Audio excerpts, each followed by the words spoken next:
دوستوں سے نیوز سے آپ کو اہم خبر دے رہے ہیں کہ کلمہ چوک پر سنی تحریک اور لاشاری اتحاد کے زیر اہتمام کشمیر ریلی کا انعقاد کیا گیا۔ اس موقع پر موجود ہیں ہمارے رپورٹر عبدالشکور لاشاری۔ آئیے لیے چلتے ہیں آپ کو کلمہ چوک پر اور بتاتے ہیں کہ مقرر نے کیا کہا۔ دھنوارے کشمیر کی وادی پر ہر قطرہ خون قربان تیری آزادی پر، تیری خاک کا ہر ذرہ ہمیں جان سے پیارا ہے۔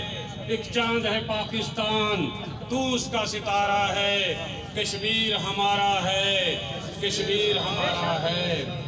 وادی کشمیر جنت نظیر، جسے قائد اعظم رحم اللہ علیہ نے پاکستان کی شہرت کہی، علامہ اقبال رحم اللہ نے اسے اپنی جسم کا حصہ کہا۔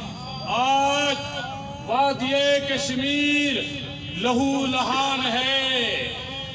میں اپنے بھائیوں سے گزارش کروں گا کہ اب تقریروں کا کام نہیں،